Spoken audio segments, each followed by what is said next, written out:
Hi, I debated about whether or not to make a video before I go in for surgery because I was just kind of like, I don't know if I really want to.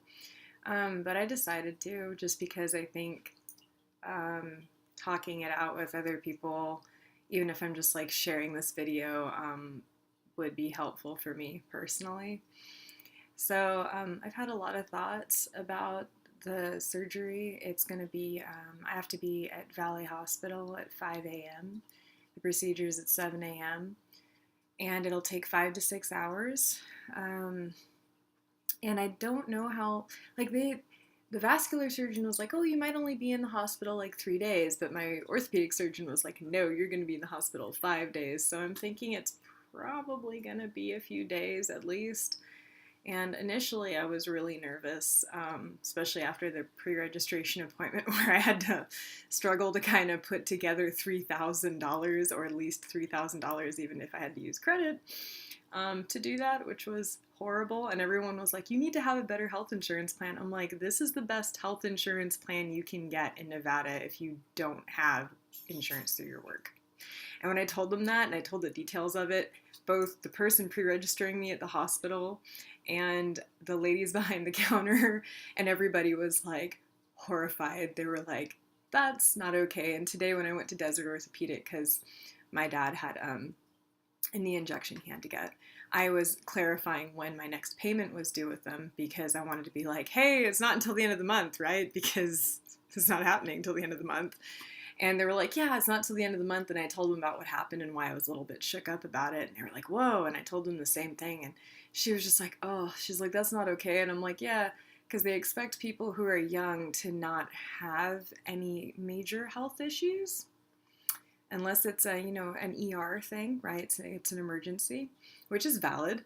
But they're not.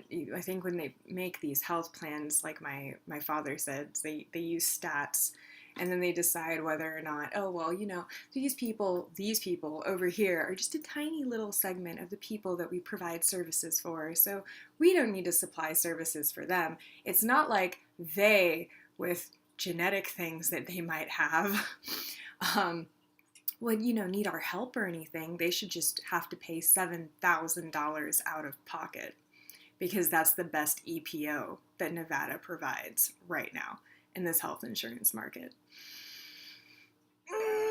Anyway, yeah, so I mean, don't get me wrong. I'm really grateful to even have health insurance, even though it's $444 a month. Although that is with dental and vision. Wait, yeah, dental and vision. Even though in California my premium was going up to like 560 something if I hadn't moved, and that's without anything else. That's just basic health insurance. So yeah, I'm tired. I had to deal with a lot of paperwork related stuff, but luckily the college I go to was really helpful. Everybody's been really great. I even got an email from my professor today, being like, don't feel like you're, people are thinking about you here at the college. People are rooting for you. People pulling for you. And I know that, and I appreciated that email. I needed to read that today. And I also had another professor email me and wish me luck, and that was also nice. And just all of you online too. It's been really, really nice, because like when I moved to Nevada, it was hard for me to, and still is, hopefully not for much longer, but it's been hard for me to go out and meet people because if you are an online student and then you're not at work or you're not currently working, right, you don't have like the work friends or the work folks that you might associate with and talk to and be acquaintances with and do stuff with. And at the church I was starting to get to where, yeah, I might have folks like that, but again, it was like it takes money, right, because gas, and being able to go out and do things, and it takes health also to be able to have the spoons or the energy to go out and do things with folks. So it's been hard because it's been kind of like I moved here and it's been almost a year and I haven't really made any friends. But I remember when I've moved before, because I've moved a few times in my life, it takes about a year and a half, sometimes 2 years, even when you're in the thick of everything, to kind of start to feel like you kind of might have some people you call friends, and not just acquaintances. So I'm not too worried about that, but it's been really tricky in a way psychologically for me to be like, no, you're not alone here. There are people that care about you, like, and I know that.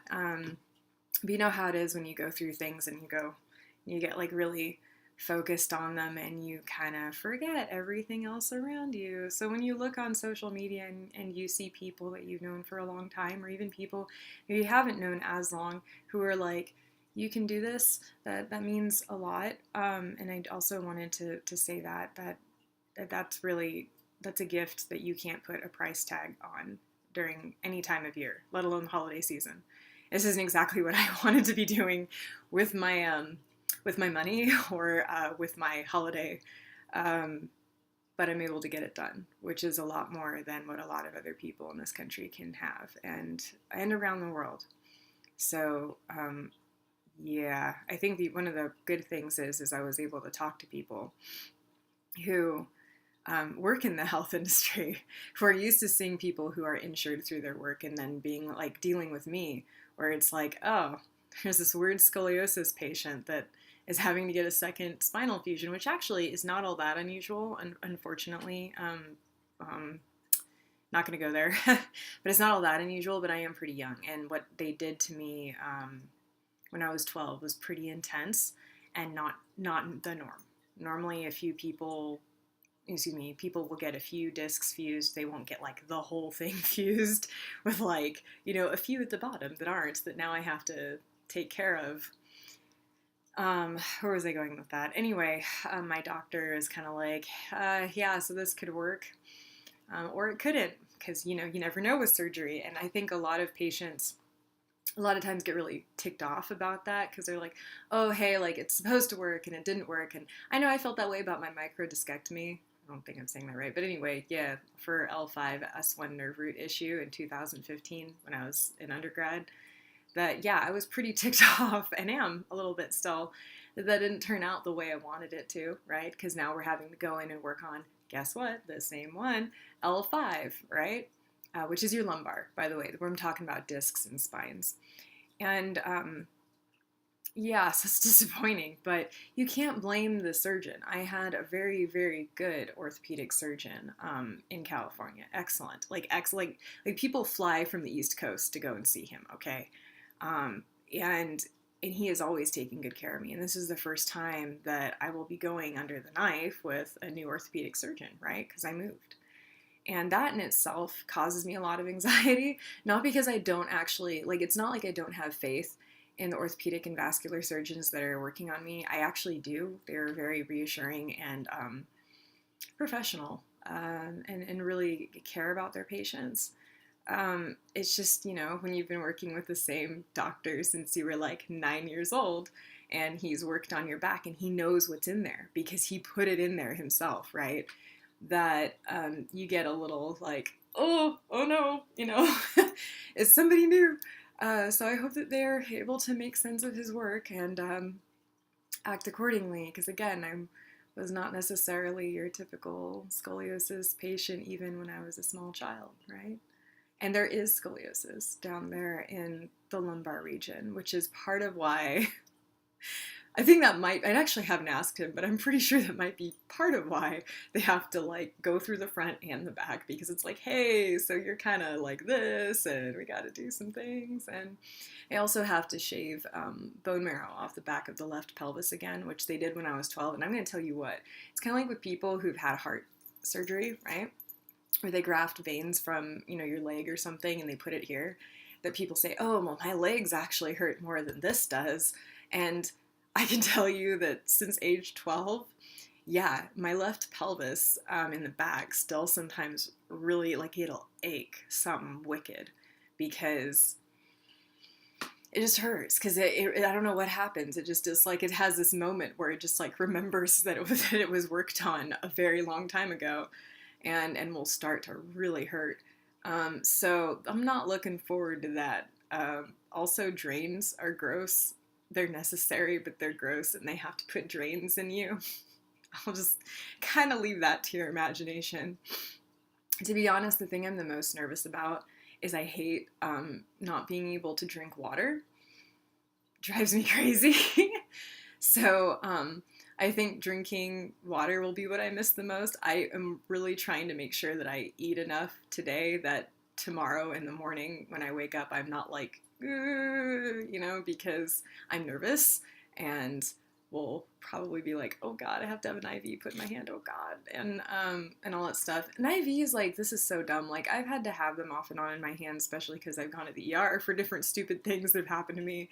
And you think I'd be used to them by now, but no, they're never going to be this thing where like, oh yeah, I want to get an IV. No. Like, they're painful all the time. First of all, you don't want to be in a situation where you need one, first of all. And secondly, it's like, oh wow, this really freaking hurts. So when you stick this in here. And the worst part is, it's not like when you get your blood drawn and they take it out, right? You end up having it in your hand or your arm, and you're just kind of like, oh, that needle's in there. Yep, still in there. And you're mildly horrified if you're like me, where you're a little visually squeamish at times. Yeah, so the thing I'm actually looking forward to the least is that, as far as like, well, there's nothing I'd look forward to, but as far as the thing that bothers me the most would be the IV. And I know eventually they'll put stuff in there that I'll just be like, oh man, I don't fucking care, I don't care. But that's the other thing. There's several other things that really make me nervous, and one of them's them going through the front of me, which is like, let's slice your belly open kind of thing.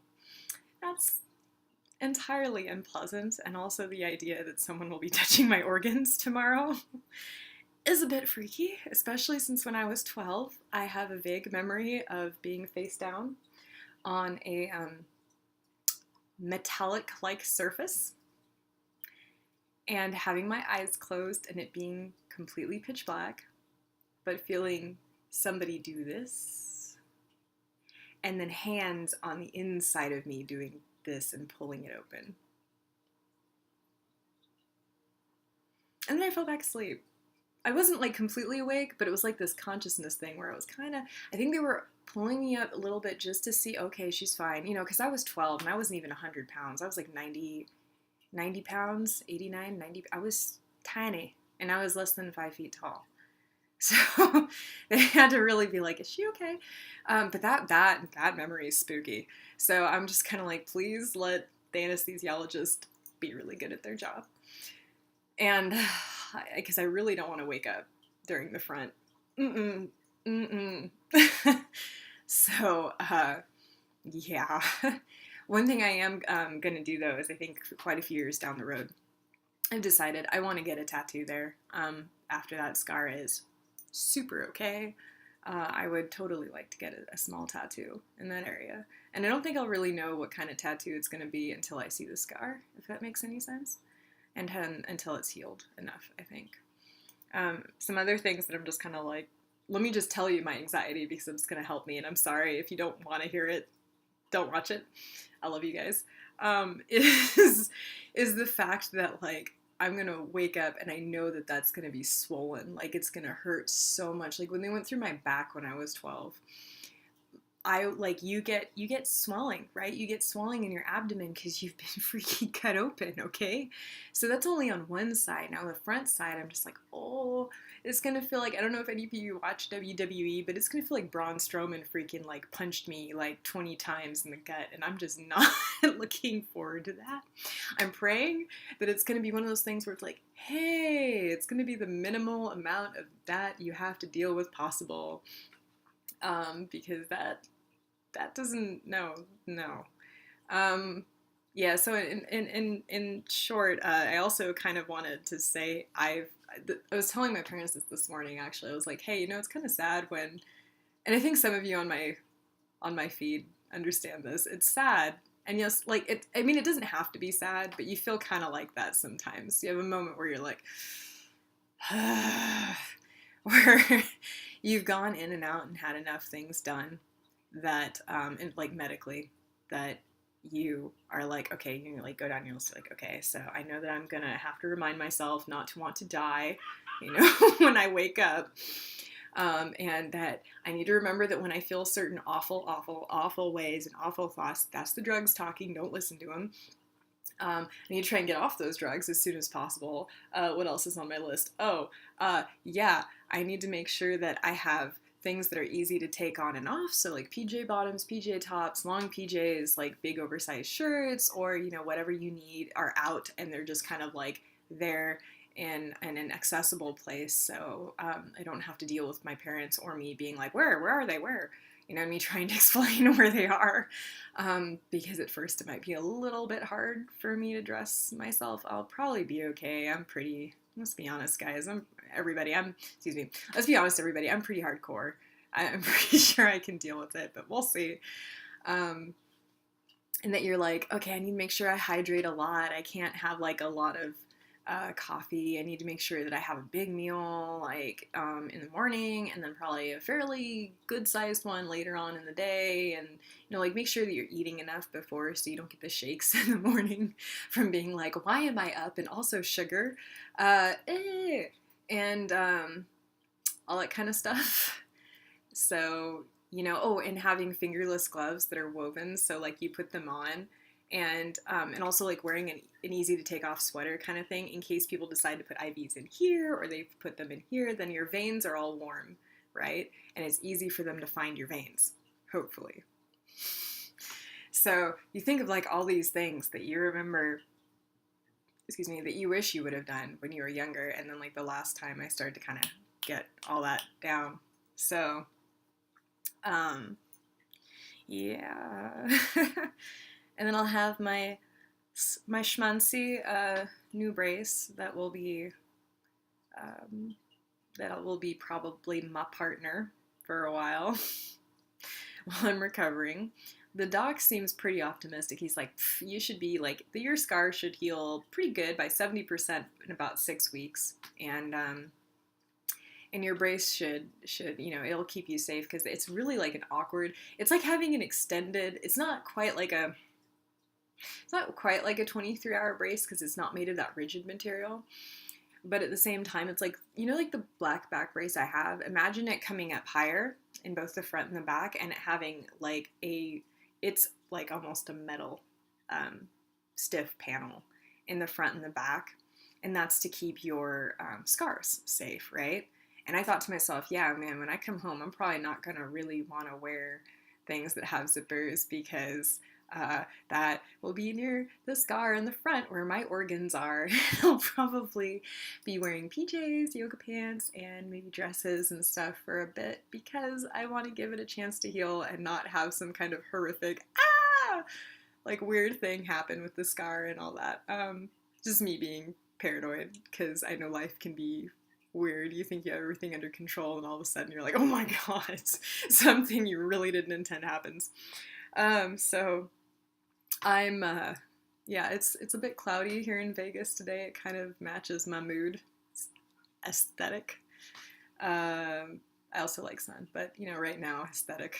I appreciate, like, if anybody watches this, thanks for sticking with me this long. I just really felt like it would be productive for me to talk this out. And normally I would also write it out, and I have been like making mental notes and notes that I need to write down today about how I've been feeling. I woke up this morning, and this is for the autoethnography, and I woke up this morning and I told Mom, I'm like, today is the day that I begin the slow descent into being the dead skin, dandruff, mud queen. And she looked at me and she's like, you better be writing this down. I'm like, yeah, well, you know, like that's what happens when you can't shower for a while and you're in the hospital, and it's, I don't know the rest of you, but I'm like really sensitive with skin type stuff. So when I'm dirty, I'm just kind of like, ugh, like I hate that feeling so much. So that's going to be a challenge of itself. It's like a tactile thing. It just bothers me. And speaking of today, like this is my hair. I think I could probably go and wash it soon, and that has to be 4 hours before I use this medicated body wash stuff they gave me for my torso. And yeah, kind of like, oh good, medicated body wash. It's like I feel like I'm preparing a piece of meat for like the butcher. Uh, I'm sorry, doctors. I know you're better than that, but my brain's like it's like you're gonna go and get cut tomorrow. I'm like, oh God, no. So yeah, I have to do that tonight. I have to use that medicated body wash tonight at 7, and then I have to wash briefly again in the morning before I leave. The good news is also I will have family with me. A lot of people who go and have surgery maybe don't even have that. So my mom and dad will be with me. I know that Jordan wanted to be here, but she couldn't, and that's totally fine. And I know that there's probably a lot of other people who may or may not watch this who would be like, yeah, we wish we could be there too.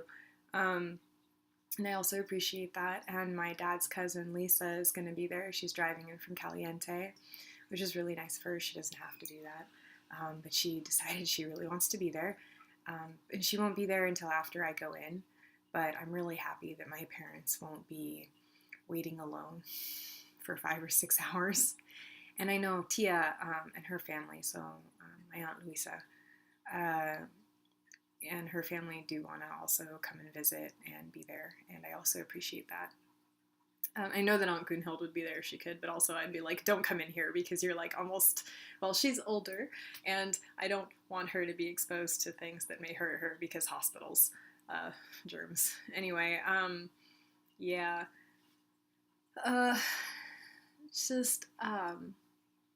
I also feel really humbled. I know, yeah, the pastor will probably come by at some point, Pastor Jason, and they actually added my name, like a pretty extensive thing, because I told him beforehand I would be okay with that if he wanted to go ahead and just be like, this is the thing Kelly's going through.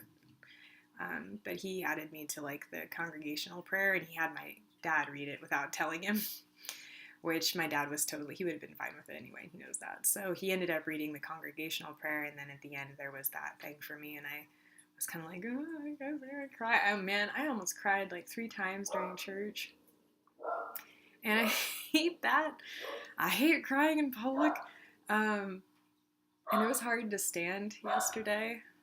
Like whenever I have really good pain days and I have days like that, I'm like, yeah, that's why I'm getting this done.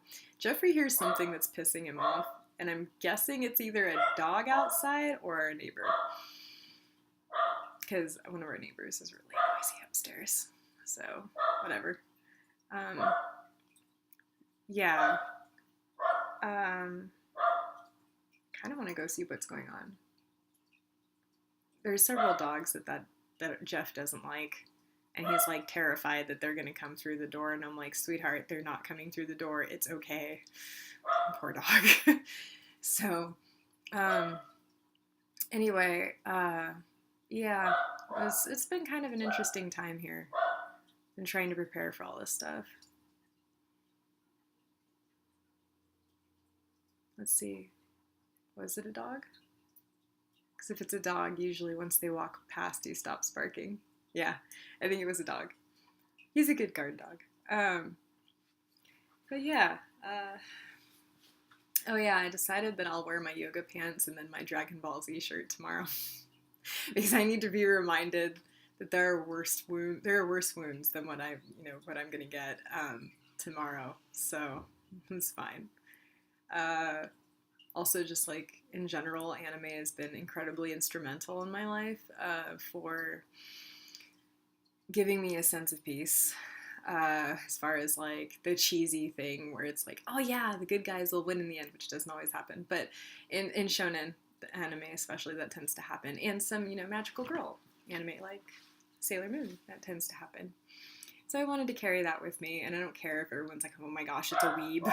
It's like, yes, I'm a weeb, and I'm here to get surgery, and I'm going to feel like Krillin when he was impaled by Frieza on Planet Namek. So, yeah, that's a thing, and I will be going through that, but hopefully I won't die like Krillin. Hopefully I'll be like, hi, everyone, and everyone will be like, how'd you do that? And I'll be like, well, there's no Dende here, so I guess I'm just healing. Yeah, I'm like a Saiyan, right? Like every time I get hurt, I come back stronger. I wish that was true for all of us. I think sometimes it's a mixed bag, right? I think most of the time, actually, it's a mixed bag. We're both stronger, and also our heart tends to kind of be stuck there for a little while. The situation we face, I mean, or the situations we faced. So, man, that dog really doesn't like some. Makes me wonder if it's like this one neighbor that he really hates. I kind of want to go see.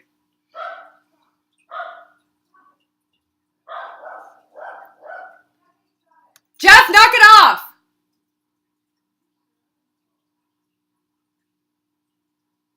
Because there reaches a point in which it's just getting bad. And it's getting bad. You shouldn't be barking for that long. I'm going to go out there later, and if there's like a big pile of turds in front of our front door, like on the side where the flower bed is, I'm going to be like, oh, some bitch with a freaking huge-ass dog fucked around in front of our apartment and made my dog very upset. And didn't pick up their shit, which tends to really piss me off. Because I have like back issues, and even I pick up the shit that my dog has. Like literally, like what the fuck is your excuse? That's a pet peeve of mine. Like, wow, I'm going to get back surgery, and even I pick up my dog's shit. What kind of lazy piece of shit are you? So, oh, well, they don't have enough doggy bags stocked anymore right now. That's nice. You can go to the dollar store and get some. Like, we literally just had to because we're, on a tight budget. So, adulting.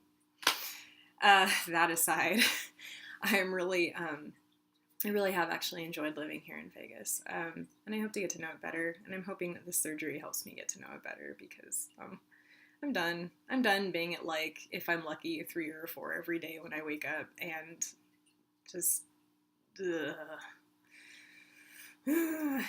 Anyway, yeah, anime definitely helps. That's why I know a lot of people are like, why are you watching Fairy Tail? That show sucks so much. I'm like, I know it has major problems. But when, like, I was an undergrad and I first started watching it, I was mainly a government major. And when I have to sit through you sit through an American foreign policy course and come out and feel like you don't want to drink a lot, let alone like that you don't want to watch something that might be silly but gives you hope about the world through friendship and other kind of cutesy things. Even though it's power dynamics and the scales are all like off and too convenient and stuff. But I don't care. I don't care. I think a lot of people take that stuff way too seriously. Sometimes I'm like, dude, just calm down and let people enjoy what they like.